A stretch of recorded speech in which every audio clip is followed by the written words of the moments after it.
Hi hello welcome back to NKL. ಇದು ಕತೆಗಳ ಜಗತ್ತು ಯೂಟ್ಯೂಬ್ ಚಾನಲ್. ನಾವಿವತ್ತು ವೀಣಾ ಅವರು ಬರೆದಿರೋಂತಹ ಹೃದಯವು ಬಯಸಿದೆ ನಿನ್ನನ್ನೇ ಕತೆಯ 49ನೇ ಸಂಚಿಕೆಯನ್ನು ಶುರು ಮಾಡುತ್ತಿದ್ದೇವೆ. ಅದಕ್ಕೂ ಮುಂಚೆ ಯಾರೆಲ್ಲ ಇನ್ನೂ ಚಾನಲ್ಗೆ ಸಬ್ಸ್ಕ್ರೈಬ್ ಆಗದೆ ಕತೆ ಕೇಳ್ತಾ ಇದ್ದೀರೋ ಅವರು ದಯವಿಟ್ಟು ಸಬ್ಸ್ಕ್ರೈಬ್ ಆಗಿ.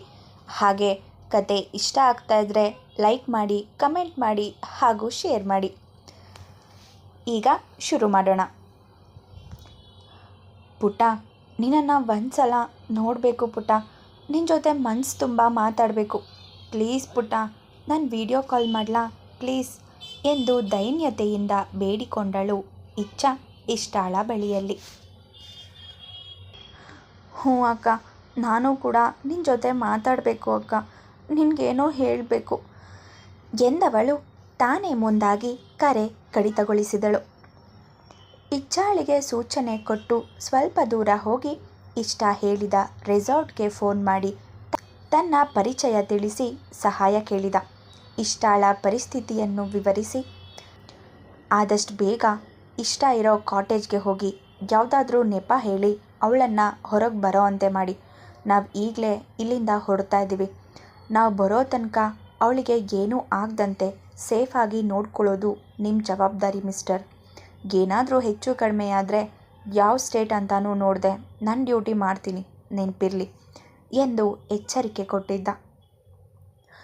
ವಿಡಿಯೋ ಕಾಲ್ ಮಾಡಿದ ಇಚ್ಛಾ ತನ್ನ ತಂಗಿಯನ್ನು ಪರದೆಯ ಮೇಲೆ ಕಾಣುತ್ತಲೇ ನೊಂದುಕೊಂಡಳು. ಹತ್ತು ಕೆಂಪಾದ ಕಣ್ಣುಗಳು, ಕೆದರಿದ ಕೂದಲು, ಕೆನ್ನೆಯ ಮೇಲೆ ಹರಿಯುತ್ತಿರುವ ಕಣ್ಣೀರಿನ ಕಲೆ ಕಾಣುತ್ತಲೇ ಸಮಸ್ಯೆ ತಾನು ಅಂದುಕೊಂಡಿದ್ದಕ್ಕಿಂತ ದೊಡ್ಡದೇ ಇದೆ ಎಂದು ಅರಿವಾಗಿತ್ತು. ಇಷ್ಟ ಪುಟ್ಟ, ಯಾಕಮ್ಮ ಅಳ್ತಾ ಇದೆಯಾ? ಏನಾಯಿತು ಪುಟ್ಟ ಎಂದು ಮೆದುವಾಗಿ ಕೇಳುತ್ತಲೇ, ಅಕ್ಕ, ನಾವು ಮೋಸ ಹೋದ್ವಿ. ನಾನು ಮತ್ತು ನನ್ನ ಫ್ರೆಂಡ್ಸ್ ದೊಡ್ಡ ಪ್ರಾಬ್ಲಮಲ್ಲಿ ಸಿಕ್ಬಿದ್ದಿದ್ದೀವಿ. ಸಾಯೋದು ಬಿಟ್ಟು ಬೇರೆ ಯಾವ ದಾರಿನೂ ಇಲ್ಲ ಅಕ್ಕ ಎಂದು ಮತ್ತೆ ದುಃಖಿಸಿ ಅಳತೊಡಗಿದಳು. ಪ್ರಪಂಚದಲ್ಲಿ ಸಾಲ್ವ್ ಆಗದೆ ಇರೋ ಸಮಸ್ಯೆ ಯಾವುದೂ ಇಲ್ಲ ಪುಟ್ಟ. ಅದೇನು ಸಮಸ್ಯೆ ಅಂತ ನನ್ನ ಹತ್ರ ಹೇಳು. ನಿನಗೆ ಸಮಸ್ಯೆ ತಂದಿಟ್ಟವರನ್ನು ಹುಡುಕಿ ಅವರಿಗೆ ಸಮಸ್ಯೆ ತಂದಿಡೋದಕ್ಕೆ ನಿನ್ನ ಅಕ್ಕ ಇದ್ದಾಳೆ ಅನ್ನೋದನ್ನು ಮರಿಬೇಡ ಎಂದಳು. ಅವಳ ಎದುರು ಬಂದು ನಿಂತ ಅನಾಮಿಕ ಮಾತು ಮುಂದುವರಿಸುತ್ತಲೇ ಇರುವಂತೆ ಸನ್ನೆ ಮಾಡಿದ. ಅಕ್ಕ, ನಾವಿರೋ ಕಾಟೇಜಲ್ಲಿ ಯಾರೋ ಕ್ಯಾಮ್ರಾ ಫಿಕ್ಸ್ ಮಾಡಿದ್ದಾರೆ ಅಕ್ಕ. ಬಾತ್ರೂಮ್, ಬೆಡ್ರೂಮ್ ಯಾವುದೂ ಬಿಟ್ಟಿಲ್ಲ ಅಕ್ಕ. ನಾವೀಗ ಸಂಪೂರ್ಣ ಲಾಕ್ ಆಗಿದ್ದೀವಿ. ಯಾರೋ ನಮ್ಮ ನ್ಯೂಡ್ ಫೋಟೋ ವಿಡಿಯೋಸ್ ಇಟ್ಕೊಂಡು ಬ್ಲ್ಯಾಕ್ ಮೇಲ್ ಮಾಡ್ತಾ ಇದ್ದಾರೆ. ಅವರು ಹೇಳ್ದಂತೆ ಕೇಳ್ದಿದ್ರೆ ಎಲ್ಲ ಸೋಷಿಯಲ್ ಮೀಡಿಯಾಗಳಲ್ಲಿ ಹಾಕ್ತಾರಂತೆ ಎಂದು ಮತ್ತೆ ಅಳತೊಡಗಿದಳು. ಈ ಬಾರಿ ಇಚ್ಛಾಳ ಜೊತೆ ಅನಾಮಿಕ ಕೂಡ ಗಾಬರಿಯಾಗಿದ್ದ. ಯಾವುದೋ ದೊಡ್ಡ ಜಾಲವೇ ಇದರೊಳಗೆ ಅಡಗಿದೆ ಎಂದು ಅರಿವಾಗಿತ್ತು. ನಿನ್ನ ತಂಗಿ ಫ್ರೆಂಡ್ಸ್ ಎಲ್ಲಿ ಕೇಳು ಎಂದು ಪಿಸು ಧ್ವನಿಯಲ್ಲಿ ಕೇಳಿದ ಅನಾಮಿಕ. ಇಷ್ಟ ಪುಟ್ಟ, ನಿನ್ನ ಫ್ರೆಂಡ್ಸ್ ಎಲ್ಲಿದ್ದಾರೆ? ಅವರು ಎಲ್ಲೋದ್ರು? ನಿನ್ನ ಜೊತೆ ಅವ್ರು ಯಾಕಿಲ್ಲ? ಅವರೇನಾದರೂ ಅವರಿಗೇನು ತೊಂದರೆ ಆಗಿಲ್ಲ ತಾನೆ? ತಂಗಿಯ ಜೊತೆ ಬರುತ್ತಿದ್ದ ಅವಳ ಇಬ್ಬರು ಗೆಳೆಯರು ಅದೆಷ್ಟು ಸಾಧು ಸ್ವಭಾವದವರು ಎಂದು ಎಷ್ಟೋ ಬಾರಿ ಅಂದುಕೊಂಡಿದ್ದೂ ಇತ್ತು ಇಚ್ಛಾ. ಅಕ್ಕ, ಸಾನ್ವಿನ ಅವರು ಪಕ್ಕದ ಕಾಟೇಜ್ಗೆ ಬರೋಕ್ಕೆ ಹೇಳಿದ್ದಾರೆ ಅಕ್ಕ. ಅರ್ಧ ಗಂಟೆ ಬಿಟ್ಟು ನಾನು ಹೋಗಬೇಕಂತೆ, ನೆಕ್ಸ್ಟ್ ದೀಪ ಎಂದು ಕಣ್ಣೀರು ಒರೆಸಿಕೊಳ್ಳುತ್ತಾ ಹೇಳಿದಳು. ಪುಟ್ಟ, ಸಾನ್ವಿ ಹೋಗಿ ಎಷ್ಟೊತ್ತಾಯಿತು ಎಂದು ಕೇಳುತ್ತಲೇ, 5 ನಿಮಿಷ ಅಕ್ಕ. ಅವಳು ನಾನು ಹೋಗೋದಿಲ್ಲ, ಎಲ್ಲಾದರೂ ಸಾಯ್ತೀನಿ ಅಂತಿದ್ಲು. ಈಗ ಅಲ್ಲೇನಾಗಿದೆಯೋ ನನಗೂ ಗೊತ್ತಿಲ್ಲ ಎಂದು ಬಿಕ್ಕಿ ಅತ್ತಳು. ಇಚ್ಛಾ, ನಾನು ಹೇಳೋ ತನಕ ಮಾತಾಡ್ತಾನೆ ಇರೋ ಎಂದು ಅನಾಮಿಕ ಆದೇಶಿಸಿ ಪುನಃ ಅತ್ತ ಕಡೆ ನಡೆದನು. ರೆಸಾರ್ಟ್ಗೆ ಫೋನ್ ಮಾಡಿ ಪಕ್ಕದ ಕಾಟೇಜ್ನಲ್ಲಿ ಇರುವವರನ್ನು ಕಾಟೇಜ್ನಿಂದ ಹೊರಗೆ ಕರೆಸುವಂತೆ ಹೇಳಿ ಅವರನ್ನು ತಪ್ಪಿಸಿಕೊಂಡು ಹೋಗದಂತೆ ಮ್ಯಾನೇಜ್ ಮಾಡೋದಕ್ಕೆ ಹೇಳಿ ಪಕ್ಕದ ಕಾಟೇಜ್ನಲ್ಲಿ ಉಳಿದುಕೊಂಡಿರುವವರ ಮೊಬೈಲ್ ನಂಬರ್ ಪಡೆದುಕೊಂಡ. ಅಲ್ಲಿನ ಸ್ಥಳೀಯ ಪೊಲೀಸ್ ಸ್ಟೇಷನ್ಗೆ ಫೋನ್ ಮಾಡಿ ವಿಷಯ ತಿಳಿಸಿ ಅವರ ಸಹಾಯ ಕೂಡ ಕೇಳಿದ. ಅನಾಮಿಕಾ ಮತ್ತಾರಿಗೋ ಕರೆ ಮಾಡಿ, ನಾನು ಸೆಂಡ್ ಮಾಡೋ ನಂಬರ್ಗಳಲ್ಲಿ ಇರೋ ವೀಡಿಯೋಸ್ ಫೋಟೋಸ್ ಎಲ್ಲ ಡಿಲೀಟ್ ಆಗಬೇಕು. ಬೇರೆ ಯಾವುದಾದ್ರೂ ನಂಬರ್ಗೆ ಸೆಂಡ್ ಆಗಿದೆಯಾ ಅಂತಲೂ ಚೆಕ್ ಮಾಡಿ. ಎಲ್ಲೂ ಯಾವ ವಿಡಿಯೋ ಫೋಟೋಗಳು ಉಳಿಬಾರ್ದು. ಇಂತಹದ್ದೊಂದು ವಿಡಿಯೋ ಇತ್ತು ಅನ್ನೋ ಸಾಕ್ಷಿ ಕೂಡ ಯಾರ ಮೊಬೈಲ್ನಲ್ಲೂ ಇರಬಾರ್ದು. ಬೇಗ ನಾನು ಹೇಳಿದ ಕೆಲಸ ಮಾಡಿ ಎಂದು ಆದೇಶಿಸಿ ರೆಸಾರ್ಟ್ ಮ್ಯಾನೇಜರ್ ಕೊಟ್ಟ ನಂಬರನ್ನು ಅವರಿಗೆ ಸೆಂಡ್ ಮಾಡಿದ. ಅಕ್ಕ, ಯಾರೋ ಬಾಗಿಲು ಬಡಿತಾ ಇದ್ದಾರಕ್ಕ. ಅವರೇ ಬಂದರು ಅಂತ ಕಾಣುತ್ತೆ. ಅಕ್ಕ, ನಾನು ಬದುಕೋದಿಲ್ಲ, ನಾನು ಸಾಯ್ತೀನಿ ಎಂದು ಭಯದಿಂದ ನಡುಗತೊಡಗಿದಳು. ಇಚ್ಛ ಈಗೇನು ಮಾಡಲಿ ಎಂದು ಅನಾಮಿಕನ ಕಡೆಗೆ ನೋಡಿದರೆ, ಕಾಲ್ ಕಟ್ ಮಾಡದೆ ಬಾಗಿಲು ತೆಗೆಯೋದಕ್ಕೆ ಹೇಳು, ಬಂದವರು ರೆಸಾರ್ಟ್ ಮ್ಯಾನೇಜರ್ ಎಂದು ಧೈರ್ಯ ತುಂಬಿದ.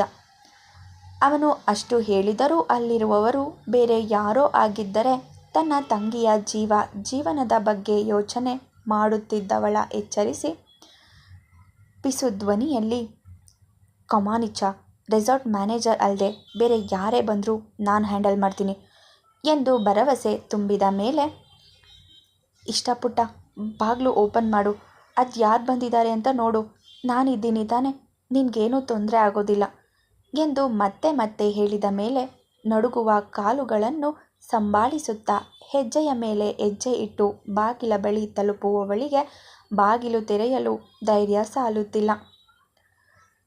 ಬಾಗಿಲು ಓಪನ್ ಮಾಡು, ಯಾರು ಅಂತ ನೋಡು ಪ್ಲೀಸ್ ಎಂದು ಮತ್ತೊಮ್ಮೆ ಹೇಳಿದ ಮೇಲೆ ಬಾಗಿಲು ತೆರೆದಳು. ಅಲ್ಲಿ ನಿಂತಿದ್ದ ರೆಸಾರ್ಟ್ ಮ್ಯಾನೇಜರನ್ನು ಕಾಣುತ್ತಲೇ ನೆಮ್ಮದಿಯ ನಿಟ್ಟುಸಿರು ಬಿಟ್ಟಿದ್ದರು ಮೂವರು. ಮೇಡಮ್, ಇವತ್ತು ಸಂಡೇ ಅಲ್ವಾ, ಹಾಗಾಗಿ ನಮ್ಮ ಗೆಸ್ಟ್ಗಳ ಮನೋರಂಜನೆಗಾಗಿ ಬೇರೆ ಬೇರೆ ರೀತಿಯ ಗೇಮ್ಸ್ ಪಾರ್ಟಿ ಅರೇಂಜ್ ಮಾಡಿದ್ದೀವಿ, ನೀವೆಲ್ಲ ಬರಲೇಬೇಕು ಎಂದು ಒತ್ತಾಯಪೂರ್ವಕವಾಗಿ ಆಹ್ವಾನಿಸಿದ. ಇಲ್ಲ, ನನಗೆ ಬರೋದಕ್ಕೆ ಆಗೋದಿಲ್ಲ, ಪ್ಲೀಸ್ ನೀವು ಹೋಗಿ. ಬಾಗಿಲು ಹಾಕಲು ಹೊರಟವಳನ್ನು ತಡೆಯುವಂತೆ ಬಾಗಿಲ ಎಡೆಗೆ ಕೈ ಇಟ್ಟು, ಇಲ್ಲ ಮೇಡಮ್, ನೀವು ಬರಲೇಬೇಕು, ತುಂಬ ಚೆನ್ನಾಗಿ ಅರೇಂಜ್ ಮಾಡಿದ್ದೀವಿ ಮೇಡಮ್, ಪ್ಲೀಸ್ ಮೇಡಮ್. ಎಲ್ಲ ಕಾಟೇಜ್ನವರು ಬರೋದಕ್ಕೆ ಒಪ್ಪಿದ್ದಾರೆ, ನಿಮ್ಮ ಫ್ರೆಂಡ್ಸ್ ಕೂಡ ಬರ್ತಾ ಇದ್ದಾರೆ, ನೀವು ಬರಲಿಲ್ಲ ಅಂದರೆ ಇಡೀ ರೆಸಾರ್ಟ್ನಲ್ಲಿ ನೀವೊಬ್ಬರೇ ಒಂಟಿ ಆಗ್ತೀರಿ, ಫಂಕ್ಷನ್ ಇರೋದು ರೆಸಾರ್ಟ್ನ ಆ ಕಡೆ ಎಂದು ಎದುರಿಸಿದ. ಮೊದಲೇ ಒಂದಷ್ಟು ಸಮಸ್ಯೆಯ ಜಾಲದಲ್ಲಿ ಸಿಲುಕಿ ಒದ್ದಾಡುತ್ತಿರುವ ಹುಡುಗಿ ಒಂಟಿಯಾಗಿ ಸಿಕ್ಕಿ ಮತ್ತೆ ಸಮಸ್ಯೆಯಲ್ಲಿ ಸಿಕ್ಕಿ ಹಾಕಿಕೊಳ್ಳೋದು ಬೇಡ ಅಂದುಕೊಂಡು ಒಪ್ಪಿಕೊಂಡಳು. ಬನ್ನಿ ಮೇಡಮ್, ಈಗಲೇ ಹೋಗೋಣ ಎಂದು ಇಷ್ಟ ಬಾಗಿಲು ಹಾಕದಂತೆ ತಡೆದಿದ್ದರು. ನಾನು ರೆಡಿಯಾಗಿ ಬರ್ತೀನಿ ಎಂದು ಹೊರಟವಳನ್ನು ತಡೆದು ನಿಲ್ಲಿಸಿ, ಇಲ್ಲ ಮೇಡಮ್, ಈಗಾಗಲೇ ಲೇಟ್ ಆಗಿದೆ, ನಿಮ್ಮ ಫ್ರೆಂಡ್ಸ್ ಎಲ್ಲ ಇದ್ದಾರೆ, ರೆಸಾರ್ಟ್ ಪೂರಾ ಖಾಲಿ ಇದೆ ಎಂದರು.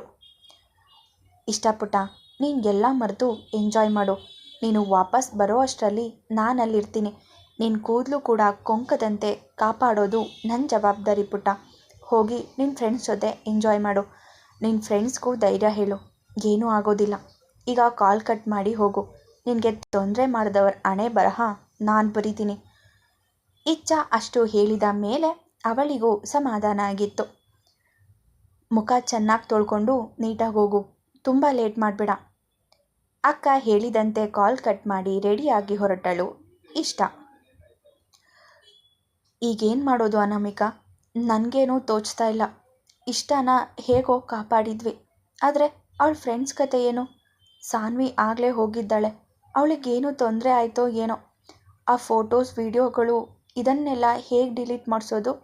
ಅವರನ್ನು ಹಿಡಿಯೋದು ಹೇಗೆ ಅನಾಮಿಕಾ? ಅವ್ರಿಗೆ ವಿಷಯ ಗೊತ್ತಾದರೆ ಅವರು ತಪ್ಪಿಸ್ಕೊಳ್ಳೋದಿಲ್ವಾ?